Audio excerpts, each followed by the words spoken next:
विद्यार्थी भाइ बहिनीहरु नमस्कार। आजको लेसनमा हामी व्हाट इज इलेक्ट्रोम्याग्नेट र इलेक्ट्रोम्याग्नेटको स्ट्रेन्थ के फ्याक्टर्सले एफेक्ट गर्छ, त्यसको क्यारेक्टरिस्टिक्स के हो र के युसेसको बारेमा अध्ययन गर्ने बाटो छौं। So let's begin today's class.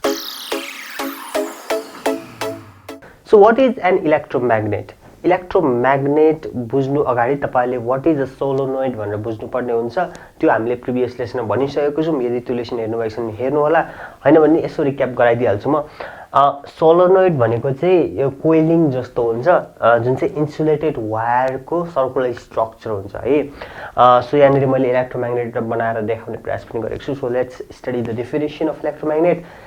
If you pass electric current through a solenoid, एउटा solenoid बाट इलेक्ट्रिक करेन्ट पास गर्नुभयो भने it behaves like a magnet. अब त्यसले एउटा म्याग्नेट जस्तो बिहेभ गर्ने रहेछ।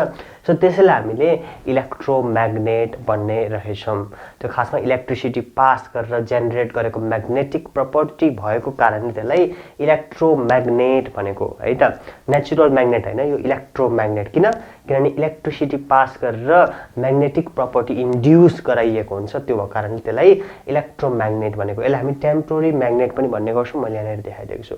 यसको एउटा फिगर यहाँ मैले जस्ट बनाइदिएको छु। यो चाहिँ जुन यहाँ हेर्नु है, यहाँ एउटा सर्किट छ, यहाँ सेल छ है इलेक्ट्रिक करेन्ट पास गर्नलाई।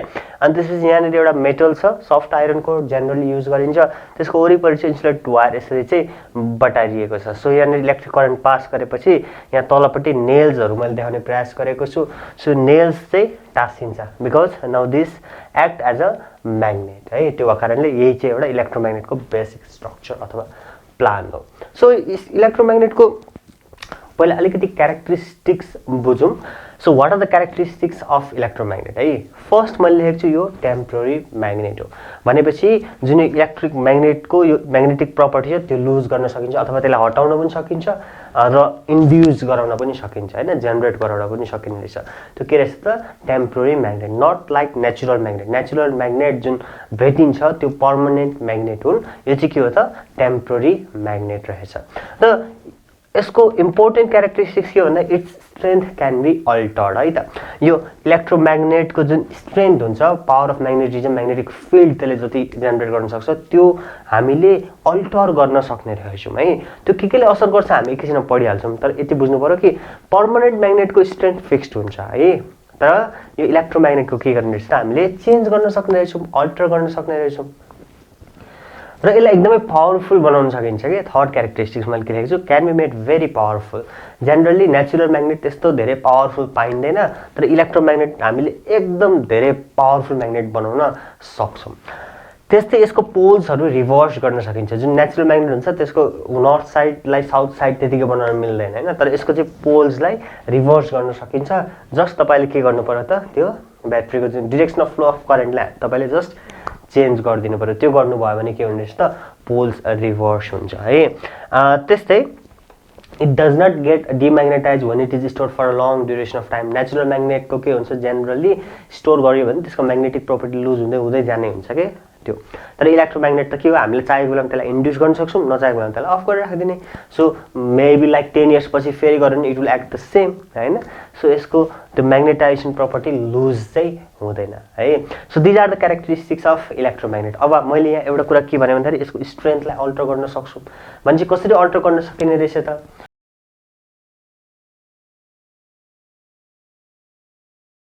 है what factors effect the electromagnet. इलेक्ट्रोम्याग्नेटको स्ट्रेन्थलाई केले एफेक्ट गर्छ भनेर मैले यहाँनिर चारवटा पोइन्ट लेखिदिएको छु। फर्स्ट भनेको करेन्ट थ्रु द वायर।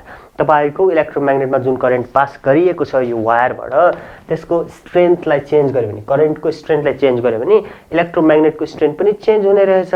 जस्तै यहाँ हाई करेन्ट ग्रेटर स्ट्रेन्थ लेखिदिएको छु भनेपछि if the current is high the strength is also high. भनेपछि तपाईले स्ट्रेन्थ बढाउन मन लाग्यो भने तपाईले करेन्ट पनि बढाउन सक्नुहुन्छ। करेन्ट बढाउने बित्तिकै स्ट्रेन्थ बढ्ने रहेछ, फर्स्ट पोइन्ट है। सेकेन्ड भनेको नम्बर अफ टर्न। जुन इलेक्ट्रोम्याग्नेटको जुन सोलोनोइडको जुन कोइलको नम्बर अफ टर्न छ त्यसलाई चेन्ज गर्दाखेरि पनि यसको स्ट्रेन्थ चेन्ज हुने रहेछ। यहाँ मैले फिगरबाट इलस्ट्रेट गर्न खोजेको छु। यो चाहिँ यहाँ मैले एउटा सोलोनोइड बनाइदिएको छु। यहाँ थोरै नम्बर अफ टर्न छ, यो र यो कम्पेयर गर्नुस् त। यहाँ थोरै छ, यहाँ अलिकति बढी छ हैन। सो यसको कम्पेरिजनमा यसमा गर्दाखेरि यसमा चाहिँ लेस नम्बर अफ टर्न भएको कारणले लेस स्ट्रेन्थ अफ इलेक्ट्रोम्याग्नेटिजम हुने रहेछ। यसमा चाहिँ more number of turns compare गरेको दुईटालाई गरेको गर्दाखेरि यसमा मोर स्ट्रेन्थ आउने रहेछ भनेपछि greater the number of turn greater will be the strength of a electromagnet. त्यस्तै अर्को छ nature of material generally soft iron core soft magnetic मेटेरियल्सहरूको चाहिँ इलेक्ट्रोम्याग्नेटिक स्ट्रेन्थ हायर हुन्छ comparing to the hard magnetic materials हैन। So soft iron core use गरिन्छ ट्रान्सफर्मरमा है। सो त्यो कुरा हो नेचर अफ मेटेरियलमा थर्ड पोइन्ट है। त्यसै फोर्थ पोइन्टमा के गरेछ मैले हेर्नु थर्ड पोइन्ट के लेखेको soft magnetic material produces high strength भनेर लेखिदिएको छु। सो फोर्थमा चाहिँ डिस्टेन्स बिट्विन द पोल्स जुन यहाँनेरि म्याग्नेटिक पोल्स क्रिएट हुन्छ नर्थ एन्ड साउथ त्यसको डिस्टेन्सले पनि एफेक्ट गर्ने रहेछ। यहाँ मैले दुईटा बनाएको छु इलेक्ट्रोम्याग्नेट हेर्नु त एउटा यु शेपमा छ एउटा बार छ हैन। सो यु शेपमा के भयो त यो पोल र यो पोल नर्थ र साउथ पोलको जुन डिस्टेन्स छ त्यो एकदमै क्लोज छ है। के छ त एकदमै क्लोज छ र यसमा के छ त टाढा छ यहाँ र यहाँ छ टाढा छ। के पाइयो भन्दाखेरि एकदमै क्लोज भएको ठाउँमा चाहिँ स्ट्रेन्थ हायर पाइने रहेछ। So if the poles are brought closer the electromagnetic strength is higher र टाढा हुँदाखेरि चाहिँ इलेक्ट्रोम्याग्नेटिक स्ट्रेन्थ इज लोअर। यहाँ हेर्नु त्यही भएर यु शेपको इलेक्ट्रोम्याग्नेट एकदम फेमस छ है। यु शेपमा भयो भने चाहिँ त्यसले के गर्नु रहेछ त हाई स्ट्रेन्थ प्रोड्युस गर्न सक्ने रहेछ। इलेक्ट्रिक करेन्ट इन्क्रिज गर्दा हाम्रो एनर्जी लस हुन्छ हो किन भन्नु त नम्बर अफ टर्न गर्दाखेरि हाम्रो मेटेरियल लस हुँदै जान्छ हैन। नेचर त हामीले सेलेक्ट गर्ने पर्यो तर डिस्टेन्स चेन्ज गर्दाखेरि हामीले without spending more electric current without spending more on the number of turns भनेको मेटेरियल धेरै खर्च नगरिकन हामीले स्ट्रेन्थलाई बढाउन सक्ने रहेछौँ। सो यु शेप चाहिँ एकदमै फेमस छ। हाम्रो स्कुलमा इलेक्ट्रिक बेल बज्छ नि तपाईँको स्कुलमा त्यो पनि त्यहाँ पनि इलेक्ट्रोम्याग्नेट छ है। त्यसको पनि हामी इलेक्ट्रिक बेलको वर्किङ पढ्नेछौँ नेक्स्ट क्लासमा र त्यहाँ पनि यु शेपको इलेक्ट्रोम्याग्नेट युज गरिएको हुन्छ।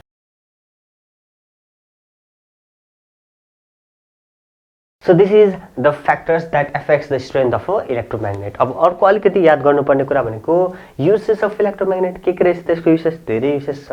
फर्स्ट त हामीलाई थाहा छ इलेक्ट्रिक एप्लायन्सेस बेलहरू टिभीहरूमा इलेक्ट्रोम्याग्नेट एकदम धेरै युज गरिन्छ। त्यस्तै it is use in separating magnetic body एउटा ट्र्यासहरूबाट म्याग्नेटिक बडी निकाल्नु पर्यो भने पनि त्यहाँ पनि यो युज गर्न सकिन्छ। त्यस्तै सर्जरीहरू गर्दाखेरि आँखातिर केही छिरेको छ काँटी सानो स्टिल केही छिर्यो भने त्यसलाई निकाल्न पनि इलेक्ट्रोम्याग्नेट युज गरेको पाइएको छ। त्यस्तै यसलाई डिफ्रेन्ट इन्डस्ट्रीहरूमा युज गरिन्छ। त्यस्तै लिफ्टिङ है त्यो ट्रेनहरूले पुरा त्यो स्टिलहरू लिफ्ट गरेर उता लगेर ड्रप गर्छ नि हैन त्यो गर्न पनि इलेक्ट्रोम्याग्नेट एकदमै युज गरेको पाइन्छ। So these are the uses of electromagnet. Next क्लासमा हामी how does an electric bell work भनेर पढ्नेछौँ। तर त्योभन्दा अगाडि तपाईँले के जान्नु पर्यो यो सोलोनोइड भनेको के हो इलेक्ट्रोम्याग्नेट भनेको के हो त्यसलाई कुन कुन फ्याक्टर्सले एफेक्ट गर्छ त्यसको इलेक्ट्रोम्याग्नेटिजम यो कुरा जान्नुभयो भने इलेक्ट्रिक बेल याद गर्न एकदमै सजिलो हुन्छ।